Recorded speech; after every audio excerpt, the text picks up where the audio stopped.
society. We are a nation. It is out of this family that we are building a nation. Even a church, as we see it as a church, is out of that family. If we don't now talk of our own problem without blame, I'm not blaming anybody. This is not time for blaming. It's a time now to begin to see what are these things that are breaking our marriages. And give a way forward.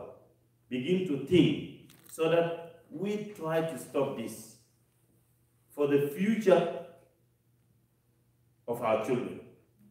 50 years from now, I will not be there. Your children, if you go that way, will never be South Sudanese again. We are done. We don't have continuity. There is no South Sudanese in America. It will be over. 50 years from now, believe me. Because they are even subject. I've just said that your role is to protect the children. But children alone is a subject that would have dealt with that.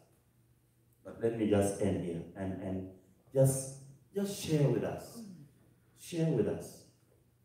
I usually give a responsibility for the church. You see, if we have a strong church among us, we know our problems.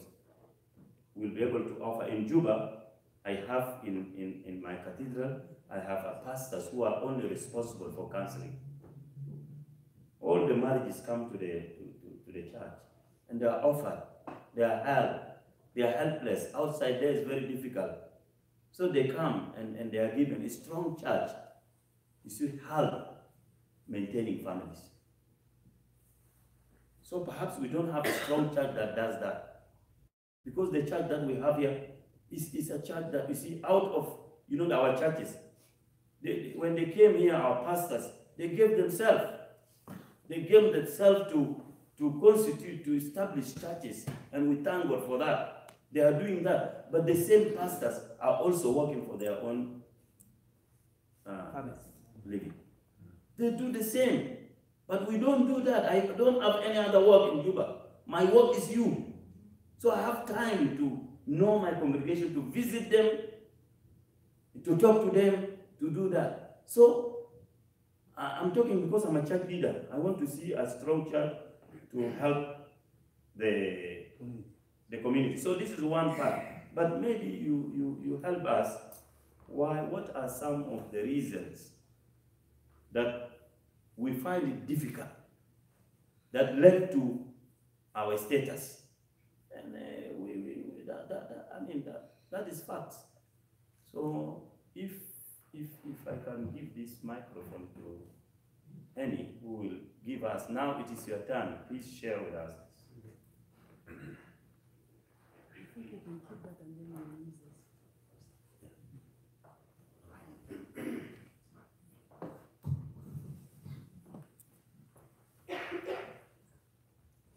Yeah, Jamal was all in this one.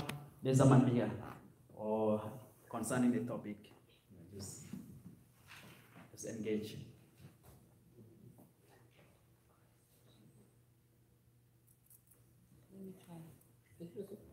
I will. Thank you. Ladies first. Let us try as much as to give reasons and not be mindful of, we are not talking of personality, general reasons why this thing is happening, because for the good of our community. Thank you, Archbishop, for this privilege that you've come to give us some education in this marriage and counseling. I was in a relationship before, so based on my experience in the past relationship, I wasn't married, but I was in a fiancé relationship. You are not what? I wasn't married in the past. Yeah. So right now, I'm married right now officially, but in the past, I was in a relationship for like a long time. So with the hope that maybe it will lead to a marriage, but it never happened.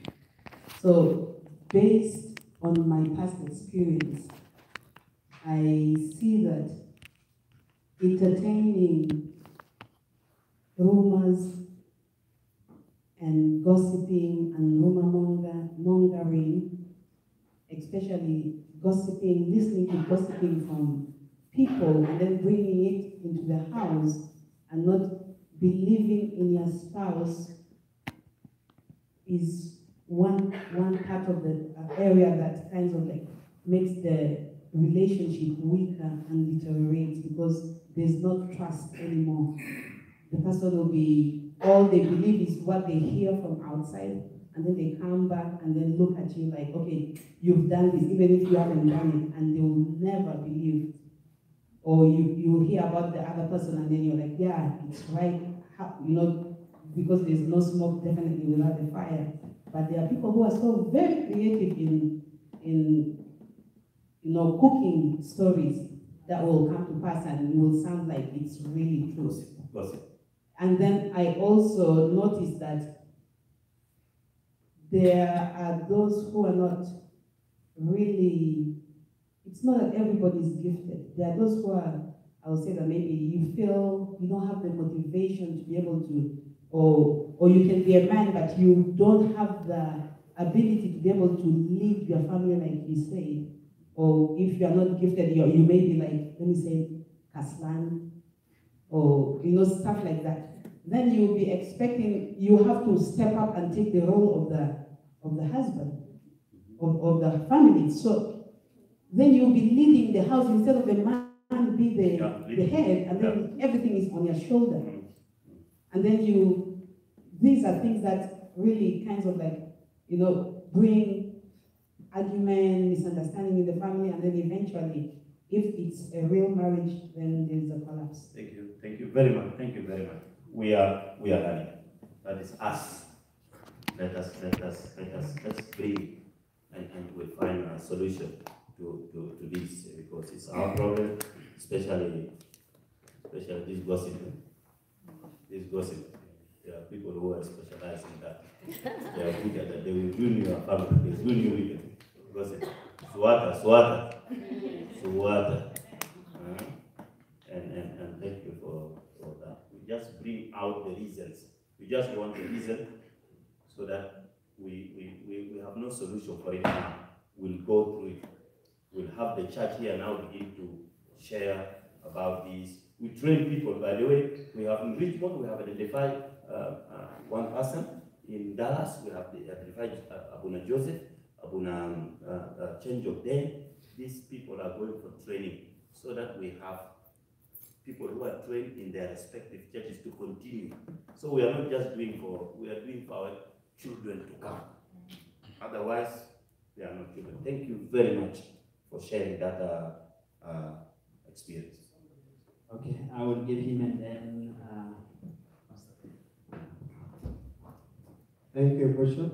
Some of the reasons actually is, number one for me is because those of us who are believers, we are no longer put God first in our homes. And when we do that, and what I mean with that, it means when both husband and wife, they focus on what God said in the Bible, and I think everything else should fall in place. So when we go outside of that, and then the problems occur, even though we know that we can still face those hardship and problems in the marriage, when we go back to the Bible, we can get the right counseling. Secondly, marriage now become like a business contract. It is no longer what God ordained to be. So people, they take it as a business, and it's a big problem. For example, I got married in 1998 in Africa, in Kenya. So I went and did the marriage there, came back to US. Within 9 months, when I tried to go back, the lady already had a baby with another person, a boyfriend. And that boyfriend was even a attended my marriage, so I didn't know him.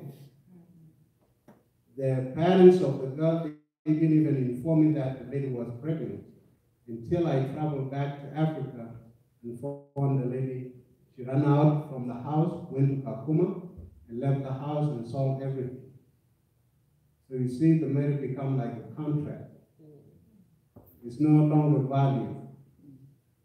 And third reason, some people, they get married because maybe the lady want to get the document, or the man want to get the document. See? Both ladies and men, they doing that. Maybe he want to marry that lady because he want to get document. Maybe he doesn't have the document. Or the lady want to marry that person because she want to get the document. Maybe she's not a U.S. citizen or something.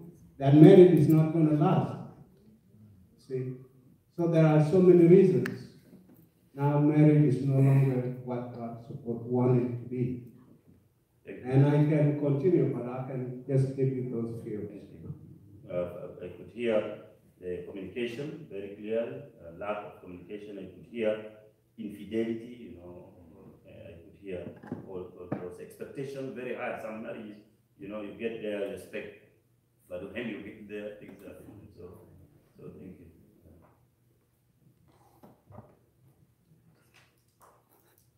Those who are married made a commitment to one another. And that's the only thing that's going to keep them together, is that commitment.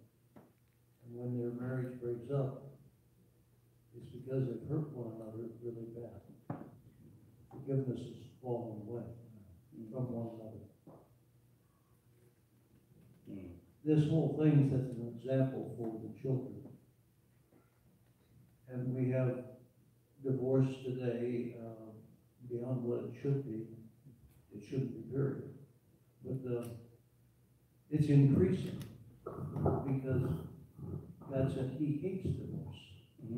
He says he hates it because it sets an example of unfaithfulness. So we need to teach our children to save themselves for their mate, and that they must pick a mate that makes them better than they are by themselves. That each makes the other better. And I think we need to teach that very strongly if we want to turn this around at all. Somebody says that, when the best thing to do, the first thing to do in your life is to receive Jesus Christ as your personal Savior. And the second is to marry a wife that will make you successful throughout your life. Otherwise, will also destroy you. To marry a husband, that will do that. So the choice becomes, thank you very much, the choice becomes very important, especially for those who are not married, or who are looking for a choice becomes very important. Thank you, Archbishop. This training or teaching, this is one of the most important subjects in our lives. It's true that when we came to this country, I think we were excited, but there were reasons for us to come to this country. First, we came because of our children that they should go to school. That's one. Two, we also ran out from our country because of civil war, and it's our obligations that we want to be alive. Those are facts. This issue of marriage, if we compare the breakdowns of the families that have happened here in the United States or in the Western world, it is really very shocking. Because back home, despite the fact that people are traveling in life, but we still maintaining marriage. That's the difference. And I would say that one of the reasons is ignorance. That when we come to this country, all things are made in terms of business. Whether it's the child support, whether it's 911, whether it's anything. When I came here in 2000, I was elected to be the chairman of Sudanese community. And the issues of the marriages begin to fail apart based on the people who are agents in order to get, because we, through our ignorance, were made as a market. And that has become a breakdown of the families. Because there is a sense of whether the husband pay the wife or the wife pay the husband. It became one of the issue as a central issue of our dismantling marriages in the United States.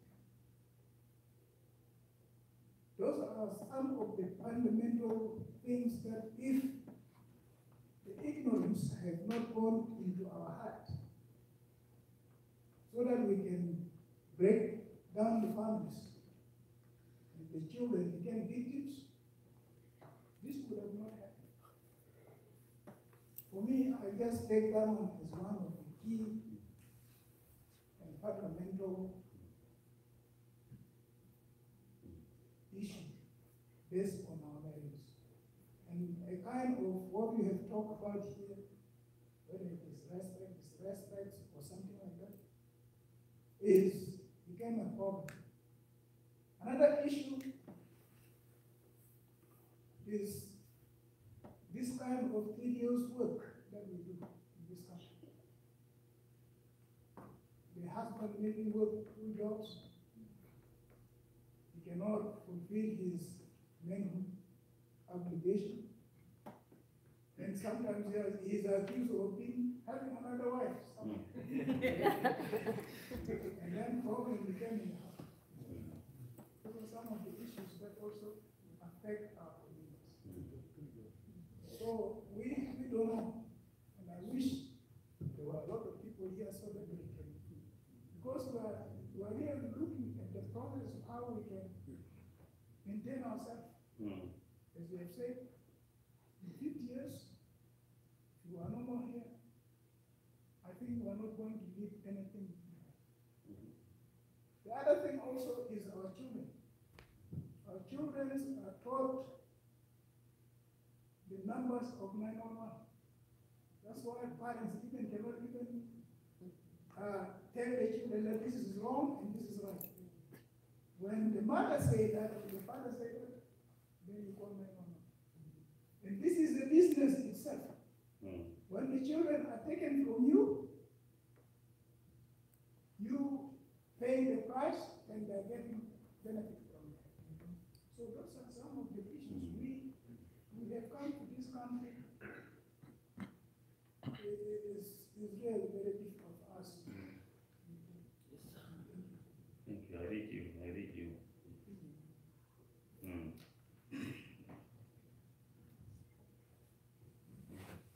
Thank you, Dominic, and thank you, Archbishop, for the tremendous conference that you offered the South Sudanese community to discuss our issue, our main issue. This is very, it's the first time that we in America or Utah, Las Vegas, will discuss it. I wish my wife was here so we can share 3 stories, but I will share my 3 stories. I will touch on the word that you mentioned. I understand the word, which is churches, or I know and submission. So these are two areas that sometimes the wife and the husband can collide. But for me, as my fellow men, I want to share the next how to maintain a good relationship with your wife, because in America we both working, everybody working. So sometimes this is my own experience. Sometimes when we become angry and then we don't have the modern way of handling a woman, because we come from Africa.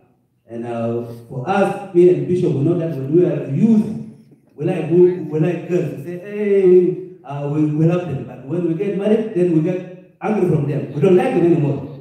You see? We don't like our women, and then sometimes they get angry. We don't continue that love. It's looked at hope, awareness of agenda. We don't have it anymore. We don't have it anymore. So I discovered that. I said that no, I have to bring this back. So we try, and it really works, because that way you don't have to go out to look for hafla, or go out or do Abu Samaran. So you and your wife, you make good match. Thank you very much.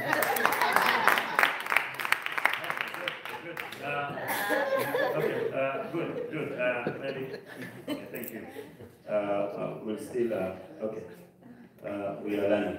That's our own problem. We are here to learn and to make sure that we equip the church so that church will be able to help the community. And that's why the unity of the church becomes very important here. The unity of church becomes very important. You see, when we were in South Sudan, or in Sudan, we all belong to churches. Yes.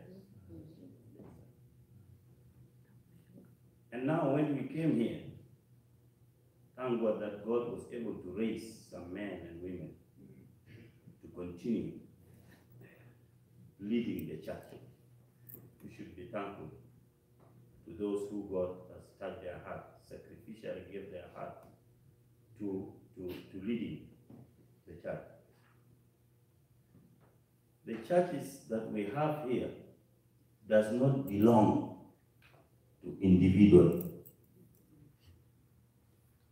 It is as a matter of fact that we belong to the church. It's not a ministry.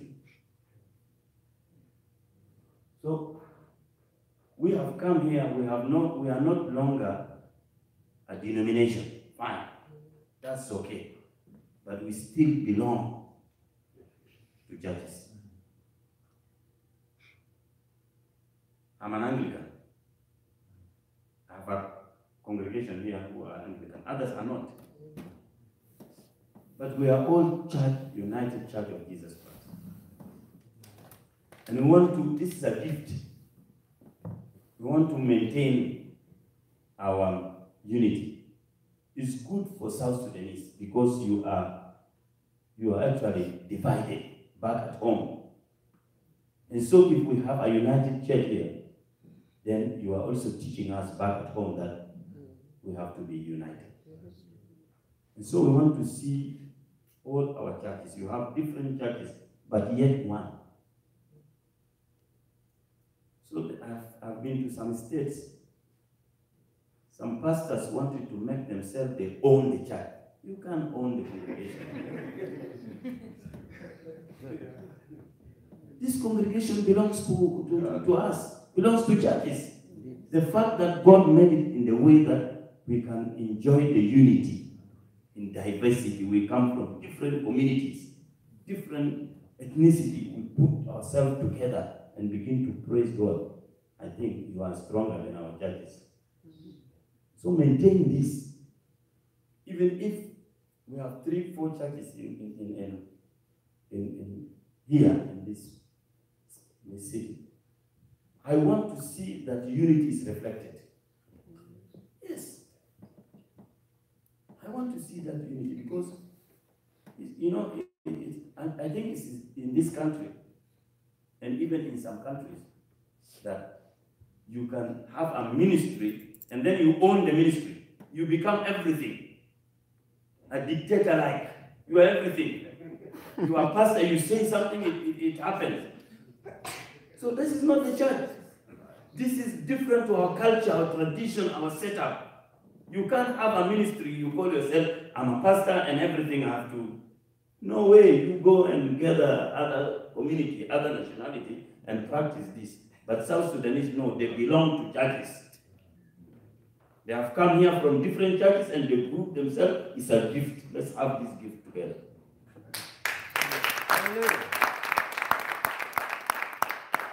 And this is how we are going.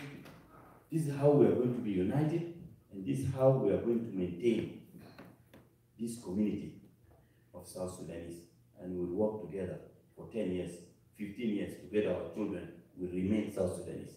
Otherwise, you divide yourself, you scatter, you are no more. Okay.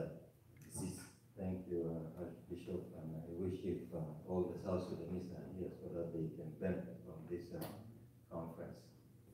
I got many reasons, but I'm just going to give a few of them, and then I'm going to ask a question. Okay. People mention about the 911. 911 is good, but lack of knowledge, misunderstood, understanding of the meaning of 911 is creating a problem in homes. Now you find some of the men being threatened by the women. If you talk, I call 911. So now the man is sitting with the fear. This is one of the reasons. And the other one is that I find out many of South Sudanese in America, they enter into the marriage with the false reasons, hidden agenda. Somebody got his own agenda, he or her, and then when they got to the marriage and then they have kids, then that agenda started reflecting out. See, and I can give you many examples, like people are coming from Egypt over here. I find some women, some men, they pay the men to add the woman as a wife. So they came over here and authority didn't know this. It's a business that, like my brother said. So there is no love. I'm just coming in the paper, I'm your wife and you're my husband, and then when we got over here, now the contract has to finish. This is one. And the other thing I want to emphasize about the believers. Believers, you go get somebody who's not a believer. First you think maybe this person is a believer when you got 2 children, 3 children, and then, for example, I am a Christian and I go and marry a woman, a Muslim, just give an example, and then she said that I'm not a Muslim, I'm a Christian. So when we got over here and then we have 2, 3 kids, then you say, no, I'm going to mosque. Then, what is your opinion about that marriage? That's my question. Somebody now declare that, hey, from the beginning, I just want to come over here to get you, and now we are in America, you can't do anything to me, and I have a right, you see? So, false motives is one of the reasons that homes breaks in America. Somebody got his own motive, and then when the reality comes out, there is no love. The love we can pretend, I can pretend, a woman can pretend, until we get to the point, then after that, I got what I need from you, and you got what you need from me, now the benefit is over. So that's many of the reason that I can see over here. Thank you. Thank you. Yes, I'm learning. I'm learning, and it's good. It's good. Thank you. I think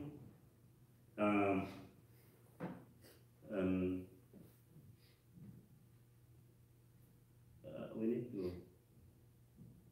need to cherish our wives. They will never fall down. I tell you. We need to cherish them. We need to do that. go back to the basics. We really need to go back and make things, because as Pastor Hayes says, I have a document here about the divorce percentage is very high in our state of America. And I don't know, among the South Sudanese, equally high, very high. And I think we need to stop there. How? It is all depend on us. The right choice. You know, marriage is not, it's not contract, it's commitment, it's a commitment. It's a covenant. And so, it is unless we are committed, there is this book which says the total woman, total man, total woman, total commitment of total man and total woman for total life. Up to the end. That is that. So when it becomes a contract, it's really not a marriage anymore. When it becomes a business interest, it's not longer marriage. This is something different. And that's why the right choice, even traditionally, our tradition, when you get into marriage, it's a process. It's a process. All community, families are involved. They have to know who's this coming from, which family. Oh, this is a process. Now we are free. We still have to do that in terms of the courtship, in terms of engagement, I mean, you have to be satisfied with that marriage before you get into that. But if you just get it there blindly, then you end up facing this. And unfortunately that we are facing, but I want to believe that as believers, we can make a difference. We can make a difference. And when the outside see us, we are different, they too will be different. I know we have gone under that. Fine. We accept that. We are human beings, we have done that. But we cannot continue because it's not you. It has to stop so that we move on with the normal life. In South Sudan, we know that it's all about violence, men against women. That one we know, at least we know. But even though it doesn't lead to that, and it's easy to handle, to educate. And my father we stay with our neighbors who are very aggressive to the wife, and my father knows how to handle them, talk to them nicely, and I mean, we all have responsibility. But now when it comes to business here, with interest, I think we need to, there's a lot.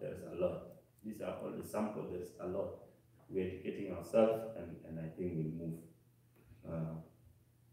with that. Yes, my sister. Thank you. Before I give Isaac, I would like to encourage women also to ask questions or if issues. So we can.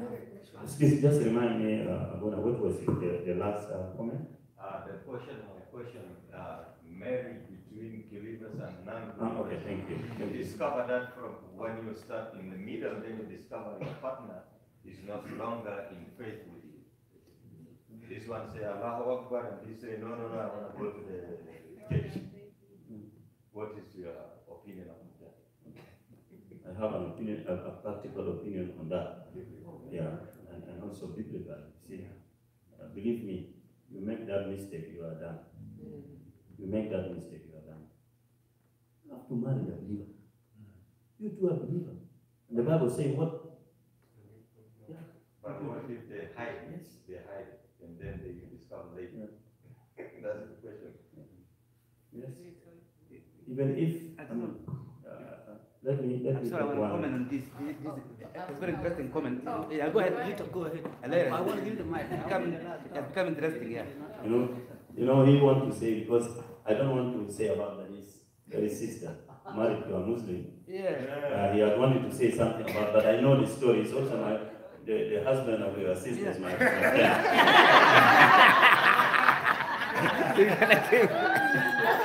But it's true. The man has taken all the children. He has taken all the children to Islamic faith, with the exception of the girls. You see? So at least we are left with something. Okay, thanks for this opportunity. My opinion is the reason that we're having a higher, marriage, like divorce, or our families are breaking, because I feel like we don't use our marriage, we don't practice our marriage. Like when we get married, like you said, we don't have that home.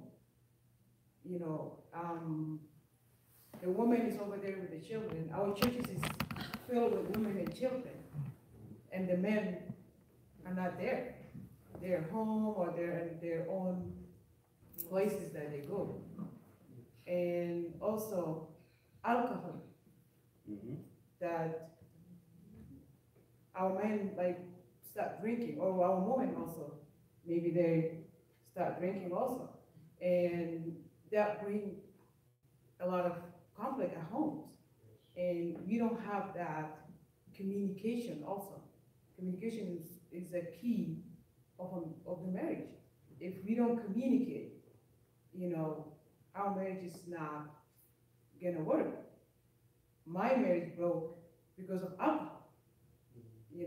I tried, I worked hard to make it work, but it didn't work. And now I'm raising kids without a father. So this is what I feel like. We don't have that communication. We don't know how to communicate with our men. I feel my mistakes is, I think I didn't find that way that to communicate with him, or maybe to find solution. And we just give up. Sometimes we don't want to fight a lot. We just give up. Yeah, thank you. Thank you. Yeah, our communication is a good foundation, for marriage. And with communication, you have to communicate effectively and quickly. Very effective. And quickly also, don't leave things. Communication is very, very important. Breakdown of communication, you see, there are a lot of things that will come in. So we really need to encourage her to communicate. And we don't do that, as Bangi said, when you get married, then the communication breakdown starts. There is no those gesture and those good, nice words. It's not longer there. So that one makes things become very about the believers, after my bishop, I just want to clarify about the believers, about Christians themselves, or ourselves, because we all born in Christian family, but in Juba or in South Sudan, everybody is Christian, but we are not practicing Christianity. So I don't know who is believer, who is not believer, because the Muslim is a Muslim.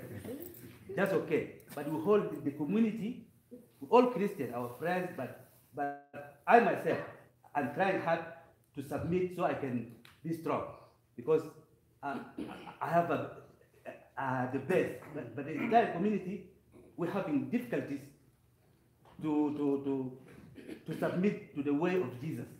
This is the problem here. That's why you cannot say that you married any family in South Sudan, you can claim this is believer. Thank you. Yes, I think a believer is somebody who will go to Jesus at night and say, how can I be born again?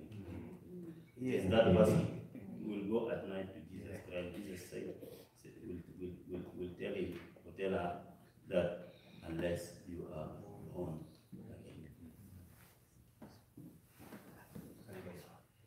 I have another topic, last topic. I think I've seen here in your program, something to do with peace and reconciliation. I will just give a gift. Thank you. Thank you very much. And I think I'll give something about that, but if there are any... I was trying to ask a question. Please, can you ask and give us with that question? Yeah. Because I'm taking notes, by the way. Yeah, the question is...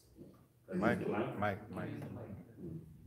The question is brought up that when you was teaching in that state, you brought everything, and then there was a woman said that about us, the single mom or single dad. Now there is divorce, someone who is divorced, and then someone who is widow or widow. And then my question is, this single is falling under where? Yeah, the single, the way I understand, it's not the widow, it's not the divorce.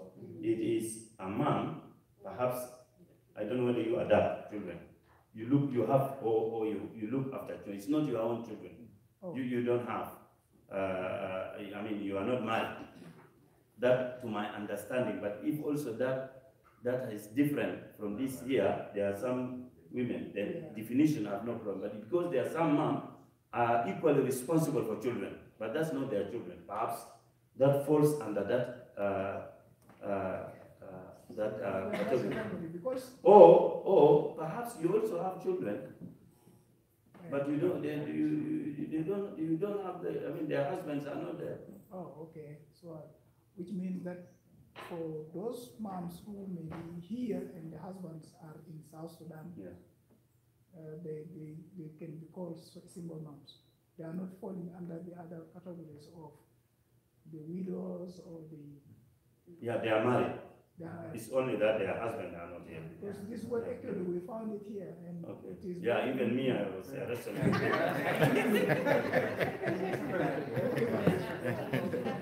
See you tomorrow. Yeah, thank you.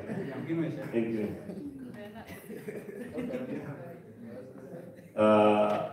Just want to give this. He has a question. Where is it? Pastor Isaac. Pastor Isaac, you're most welcome, please. I want to hear your... Listen, the pastors, you know a lot. Yes. Okay, yeah, thank you. I wish that the lady should talk more than us. Yeah, sure. Because I think they have more pain than men. Yes.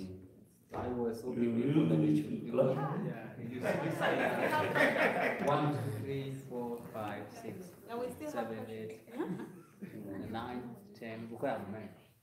And the rest they are ladies. There's no, where is the husband? You don't know. You see, we thank God, Archbishop, for this meeting.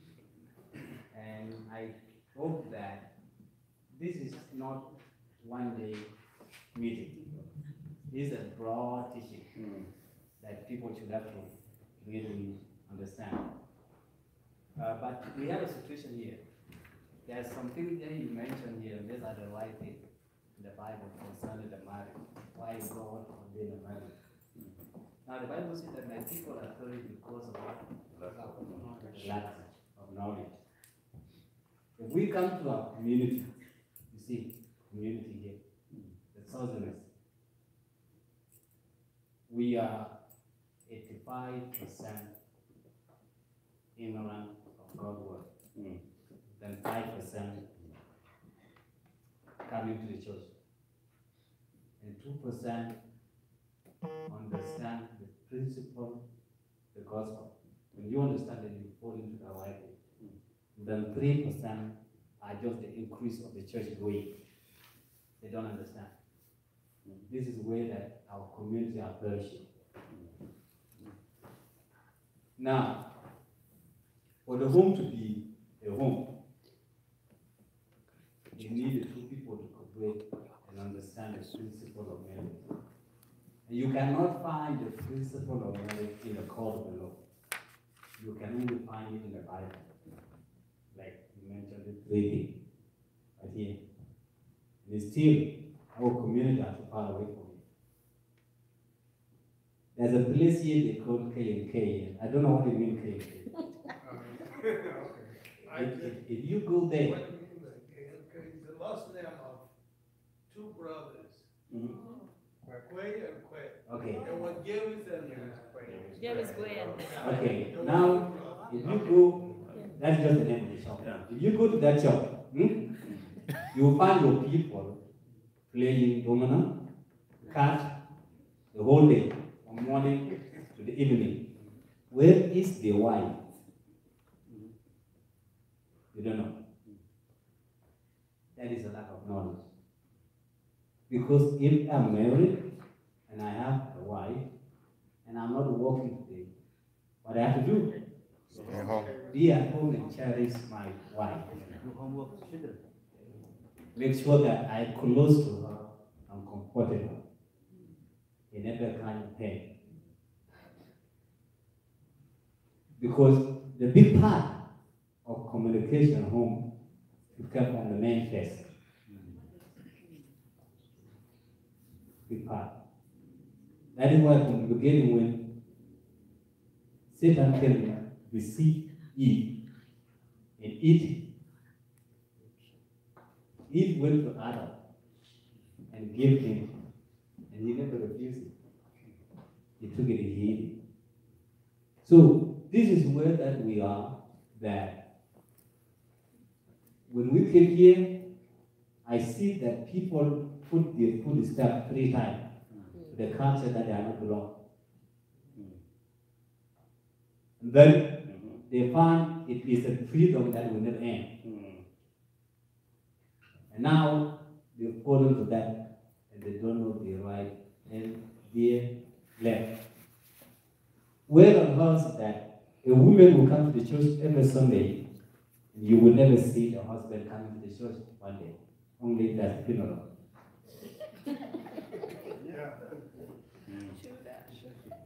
Can that home grow? Can that marriage stand? No. Where on earth that you find a mother coming to the church every Sunday and the children are not coming to the church? Can those children listen to the mother? Or can those children listen to the father? Which means that if there is no God in the center of the home, then there's no home. It's unseen place. That's what you say. So one day I went to pay again and I see people are playing domino. Some of them are playing politics. This one said that I'll go and kill the rep. This one said I'm going to kill the baker. And this one said, hey, Moy, buy tea. And this one, the one who said the word kill, that will bring the tea for me. So I said, but you said you killed it. And this one said you killed it. Where is your faith here? You see. So this is where that we got ourselves in. So it's like, for the church to implicate the community needs to respond. Another thing, we have a lack of submission to the church. That is one thing. Because the lack of belief made our people not be submitted to. You see. Because if there's a submission, the pastor's here. It doesn't matter you are working with you. Whenever they call you to go and attend to a call in the home, they are ready. I think that they can go. But there's no submission. That somebody should say, okay, now I want to survive, and I want to carry my family to the church, and I will listen to the church. It's not there. That's a problem we are facing in America here. So I don't know what you guys are facing in Juba, in all the South Sudan. But this is the thing that here we are facing. So the community, for the community to survive, and we be the nation, I think that we need to play hard and put our need up for people to return back and go back to God. This is where these people will understand this. So I wish that you should have here 2 weeks, that we can force them to come and let them come and listen. Yeah. Thank you. I know the time is bad, and my brother here, let me just conclude. Is that okay? Yeah, and just maybe before that, I will actually give a final member to say something and then give a chance and then go ahead to that program. Hallelujah. I think like everybody said that it is very important for us to be here today to hear this teaching. I'm seeing this teaching is really very strong and powerful. Yes, as what he said, one day it is not enough. There's an issue, I just want to mention it here. I discovered a lot. First things, the life here in America, we come and find really difficult and different life. As we know that the higher of divorce, the number of divorce is really higher, whether a white community or black community, the number is really high. The same thing we see that in our Sudanese community, there is a higher number of divorce. When you come and see what is the reason of divorce, you will see there's a physical problem there and a spiritual problem there. And this is what I need to say about spiritual problem there. You will see two people find each other and they will get married. Oh, yeah, are you a Christian? Yeah, I'm a Christian. Yeah, let's go married. And they will go married. And then later they will have a big problem in the house, spiritual issues. They have another one will have a spiritual husband, and another one will have a spiritual wife. Problem will be in the house day and night. There is no communication. Who's making these things? Those spiritual husband and spiritual wife. And now, another issue for our life, what I know, and back in the early church in South Sudan, they did not teach us love, really love, to love each other. If you come to Sudanese community, or Sudanese home, we don't know how to love our wife, and our wife doesn't know how to love us completely. And this is what I'm saying. All of us, we know this, and this is the truth. We don't know how to bring love out. It is inside there. We are just hiding, but we cannot say it. We cannot say it. The wife, if the husband says to the wife, hey, I love you, it's like you slap her. If the wife says to the husband, I love you, it's kind of like a, what? Strange. So what I'm trying to say here, we already grow up now and we are going to be retired life. We need to teach our children to know how to love, to know how to bring out the love to the husband, or from the husband to wife. We have to teach our children on these things. I remember one old lady back home. She was living in England. And that woman was young. She was teaching her children how to love her husband, their husband, and even her boy too. She explained to them everything in life. And those kids, they grew up and they was good. So why we cannot do that? Let us teach our children. Let us train our children with life. That's the way it is. If you grow up and have a marriage, do this, do this, do this. You don't just give birth to the kid and leave kid like a dog, grow up and then start to do things, the same thing what you're doing, and no benefit on it. Thank you. Okay, just want to conclude by, I wish I could share with you a story of a man named Elikana and his wife, Anna. How Elikana cherished with all the pain that Hannah has. She could give her double portion. She could laugh her, wept her tears, and just cherish her. And Hannah also, how Hannah, with all the barrenness, with all the childlessness, she raises her concern, not to the husband, not to do anything but to God, to give her a child. And that she will give the child back to God. And God indeed answered her prayer and gave her a child, Samuel, the prophets. And you see how this family, with all the difficulties that they faced, but they were able to maintain that family in love. There are a lot we can learn from there. But let me end up by saying something about the teaching of Jesus Christ in regards to the divorce. And we want to help ourselves because before us are children. If our generation, because of what we face, leads to this, what about our children? What about our children? Let's think about our children.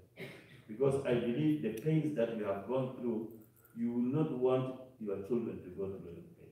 Whether through abuse, through what, whatever all the reasons that you have given, I don't think you will love to see your children go through this. Yes. And therefore you have to put an end to that, so that they see something different. Yes. You know, the Pharisees were testing Jesus Christ, and they said, tell us about divorce. Can we divorce anyhowly or any other reason? They want to test Jesus Christ. In Matthew 19, chapter 19, and Jesus began to teach them. And Jesus said that no, you can't divorce. You know, Jesus went back in that text. Jesus went back to the beginning, that God created man and woman in His own image, in the image of God.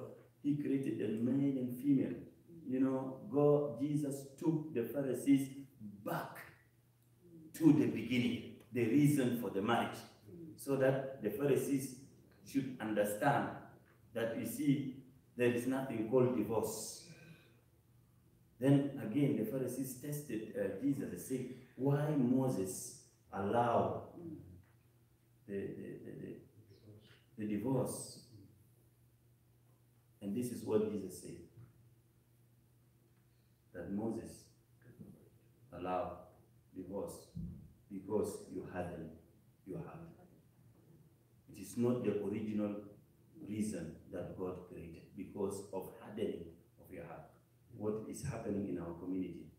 Because we are hardening our heart. It is not the plan of God, because we don't cherish, because we don't meet our obligation, because we abuse our partners, because we are alcoholic, because of A, B, C, D, all that we have said is hardening of our heart. And we need to turn out of this. We really need to repent. We need to ask for forgiveness, that Jesus alone can offer us forgiveness. We need to come out and say, God, we have done wrong. And forgive us our sins, so that at least our sin will be forgiven. And once again, we make a U-turn and come back to our sin and say, God, thank you. You have helped us in diaspora, in Utah, in Salt Lake City. You have helped us, and you have come to our aid. We have hardened ourselves. Here are we as helpless people. Help us. He is there to reach to your home. He is there to resolve your family. He is there to reconcile. He is there to support you, so that we have a future, a bright future in this country. I'm not promising that you go back home. You are here, but you can make this a home. May God bless you.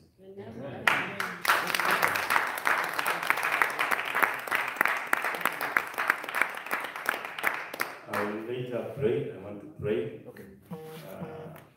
for family needs. Even if you don't mention them, God knows that. But if you can do that, I will appreciate. If you can call me to your house, I'm ready to go there and pray. I like praying. And believe me, God will put you together. Once again, put your mind, put everything together. May God bless you. I love you so much. And I hope I can be here for long. But I'll come back again. This time I've decided to come to United States of America 3 times. Yeah, I know it's not easy. I'll be going to Canada and do the same. That's me. I don't have any other mission in this world except family. I just love family so dear, so much. And I love you so much. And please, just once again, give a chance to God. Make a resolution. Talk to God. He will be with you. May God bless you. Bless you too. Thank you, Archbishop. Paul Benjamin, pastors, ladies and gentlemen, thank you once again. Now that our bishop has spoken, have given us the great teaching with great values, I hope and pray that those teachings will get into our hearts, and we start from our families to the community level, and all over the world. Now I would like to invite choirs to give us one song, just to start, empowering us in one song, and then we will have Pastor